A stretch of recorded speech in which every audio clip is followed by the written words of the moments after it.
Bismillahirrahmanirrahim. Assalamualaikum warahmatullahi wabarakatuh. Waalaikumsalam. Alhamdulillah, salatu wassalamu ala Rasulillah wa ala alihi wa sahbihi wa mawalah wa ba'd.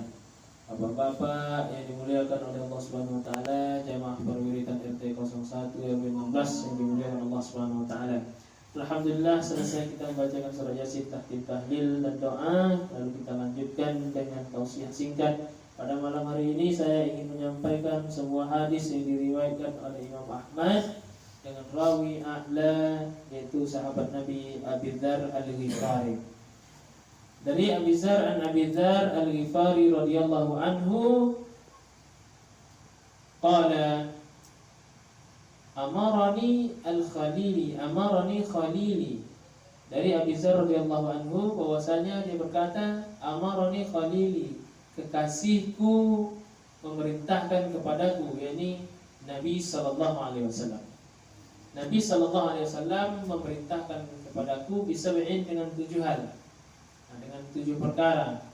Yang pertama adalah untuk menyayangi, mencintai orang miskin. Yang kedua adalah dekat pada orang miskin. Namun bukan itu yang ingin saya sampaikan. Yang ingin saya sampaikan adalah poin ketiga yang diperintahkan oleh Rasul sallallahu alaihi wasallam kepada sahabatnya yang bernama Abu Dzar ini. Poin yang ketiga itu adalah amarani, Nabi memerintahkan kepadaku an, supaya la yanzur, tidak melihat, ila man huwa min fauqi, tidak melihat ke atas orang yang lebih kaya di dalam urusan dunia. Walakin, akan tetapi Nabi menyuruh kepadaku ayyan surah, untuk melihat man huwa min duni, orang yang lebih bawah, orang yang lebih susah. Ini mengajarkan kita untuk syukur nikmat. Artinya kalau dalam urusan harta dunia, maka Nabi memerintahkan kepada kita seperti Nabi memerintahkan kepada Abu Dzar, jangan melihat ke atas, akan tetapi lihatlah ke bawah, supaya kita menjadi orang yang bersyukur. Artinya dalam urusan dunia maka lihatlah kepada orang yang lebih rendah, kepada orang yang lebih susah, kepada orang yang lebih miskin, kepada orang yang tak berpunya. Ini menjadikan kita insan yang bersyukur. Alhamdulillah kita punya rumah meskipun kecil, orang masih ngontrak. Yang ngontrak alhamdulillah masih bisa ngontrak. Orang ada yang tidur di emperan toko. Yang di emperan toko bersyukur dia alhamdulillah masih bisa tidur di emperan toko, meski di emperan toko, karena ada orang yang sudah meninggal tidak bisa lagi tidur. Nah, itu untuk urusan dunia. Artinya lihatlah ke bawah, maka menjadikan kita orang yang lebih bersyukur. Tapi urusan dunia jangan melihat ke atas, karena kalau kita melihat urusan dunia ini ke atas, maka dunia ini tidak ada habis-habisnya. Kenapa dia rumahnya besar, maka kita akan mengumpulinya, lebih buat rumah besar, lebih besar lagi. Mobilnya besar, kita ingin punya mobil lebih besar lagi, maka tak akan pernah bersyukur kita menjadi manusia.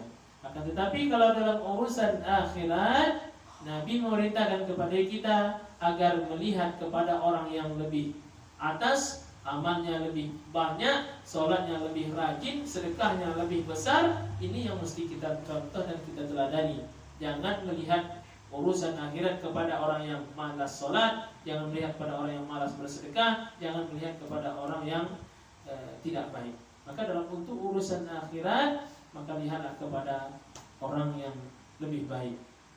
Ini memotivasi kita agar selalu berlomba-lomba, fastabiqul khairat, berlomba-lomba dalam kebaikan. Ketika orang lain bisa menyumbang 100.000, maka kita sesuai kemampuan kita juga, jangan dipaksakan. Menyumbang untuk 17 Agustus, yang lain 250, kita ingin 250 juga, sementara beras di rumah tak ada. Nah, ini salah. Kalau Bang Ahmad kan lain kita ya.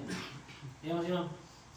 Nah, jadi sesuai dengan kapasitas dan kemampuan kita. Artinya untuk urusan akhirat harus kita lihat kepada orang yang lebih baik, lebih banyak sedekahnya, lebih rajin sholatnya, lebih baik kehidupannya. Maka ini yang mesti kita contoh, seperti yang dianjurkan oleh Nabi SAW kepada sahabatnya Abi Dzar Al-Ghifari. Jangan sampai kita kebalik, untuk urusan akhirat kita melihat kepada orang masih banyak orang yang tak peduli dengan agama ini. Jangan kita pikirkan itu. Tapi untuk urusan dunia, kita malah justru ingin menandingi orang-orang kaya, maka tak akan pernah menjadi insan bersyukur. Kita bersyukur kepada Allah Subhanahu wa taala.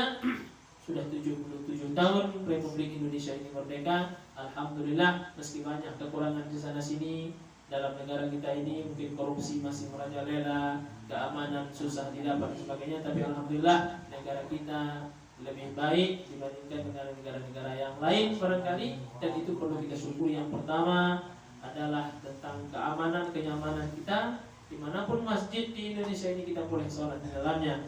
Tapi itu tidak terjadi kalau kita berada di Korea Utara. Jangankan untuk beribadah, masjid beragama pun tak boleh di Korea Utara. Artinya Indonesia hari ini jauh lebih baik dibandingkan dengan yang dulu. Maka wajib kita syukuri. Cukup sekian. Assalamualaikum warahmatullahi wabarakatuh. Waalaikumsalam.